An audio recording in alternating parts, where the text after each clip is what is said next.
시청자 여러분 안녕하십니까? 뉴스9 윤정호입니다. 한남동 대통령 관저를 둘러싼 긴장감이 높아지고 있습니다.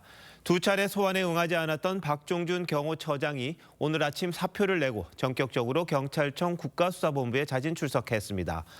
대통령 경호 책임자가 체포를 각오하고 나온 만큼 경고했던 경호처 방어 전선에 균열은 불가피할 것으로 보입니다. 경찰과 공수처가 공백을 이용해 2차 영장 집행을 시도할 가능성이 크기 때문에 충돌이 시간 문제란 분석이 많습니다. 국가기관 간의 무력 충돌 어떻게 막을 수 없을지요? 국가수사본부에 나가 있는 취재기자 연결합니다. 조효진 기자, 박 전 처장에 대한 조사 지금도 계속되고 있는 겁니까? 네, 경찰 국수부는 특수공무집행 방해 혐의 등으로 박종준 경호처장을 11시간째 조사하고 있습니다. 경찰은 박 처장을 상대로 지난 3일 윤석열 대통령에 대한 체포영장 집행을 막은 경위를 집중 조사한 것으로 전해집니다. 오전 10시쯤 국수본에 나온 박 처장은 지금과 같은 체포 방식에는 동의할 수 없다며 1분 40초가량 자신의 입장을 밝혔습니다. 저는 현직 대통령 신분에 걸맞는 수사 절차가 진행되어야 한다고 생각합니다.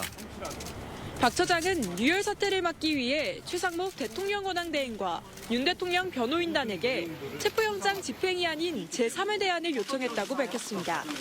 경찰 출신인 박 처장은 두 차례 출석 요구에 응하지 않은 건 변호인단 준비가 늦어졌기 때문이라며 처음부터 소환에 응할 생각이었다고 강조했습니다. 그래도 경찰이 박 전 처장을 긴급 체포할 가능성은 있는 거죠?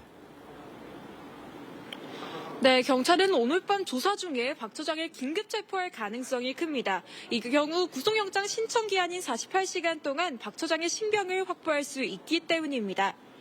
경찰은 박 처장과 김성훈 경호처 차장 등이 3차 소환에도 응하지 않으면 체포영장을 신청하는 방안을 검토해왔습니다. 경호처 지휘부를 압박하려는 의도였는데요.